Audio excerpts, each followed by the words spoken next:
Hi everyone, I'm making this video in response to an assignment for my Developing World class.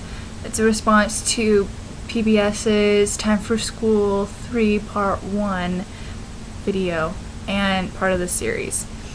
And as I was watching that video, I thought first of all, I thought the whole concept was really interesting, learning about education in other countries, just because we were so familiar with our education here. I mean, we've grown up with it ever since most of us were 5 years old.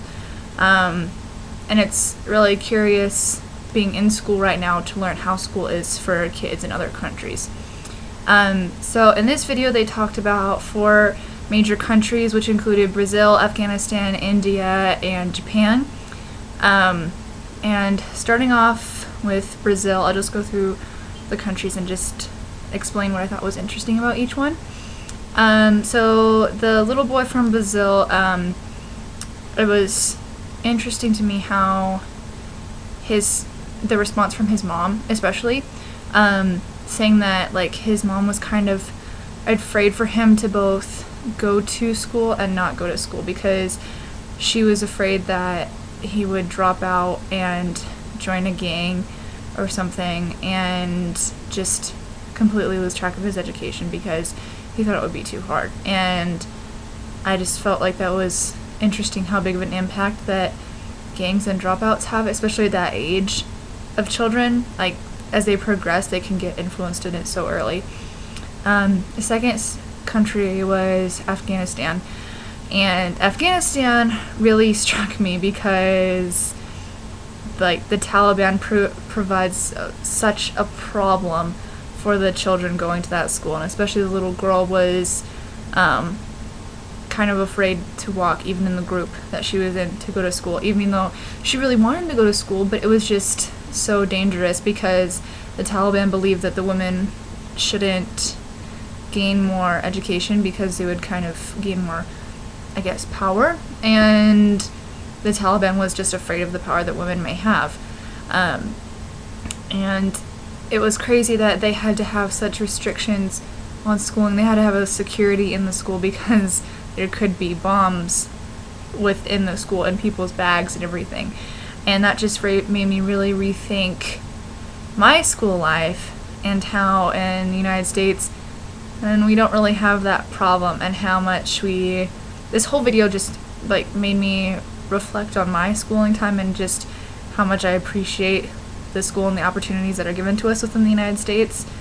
And I mean, almost every child whines and complains about going to school when they're little, but these kids really genuinely wanted to go to school all the time, and some of them were willing to go to drastic measures in order to get an education.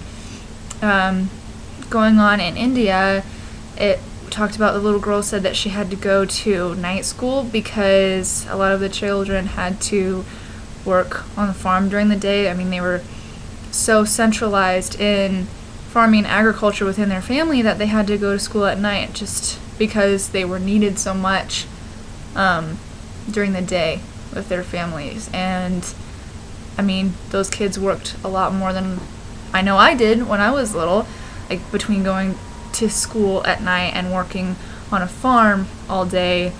That's a lot more than I could imagine for a child to endure. And the last country was Japan, and what I thought was very interesting about Japan is that Japan was unlike any of the last 3 countries. It was not like Brazil or Afghanistan or India, just in the fact that in Japan it is so stressed. Education is at the heart of a lot of child's lives because Japan is in a growing economy right now, and the parents especially know that like without proper education, the children will not succeed in their society because education is so stressed. But even before the age of kindergarten, like education, the mother of the little boy said that education and schooling would become his home, as when he was little, family was his home, but now as he gets older, school is his home because he must be so dedicated to it, and it is so important and essential during that time. As kind of a summary, I thought it was really, really empowering how much the children valued education in each one of these countries.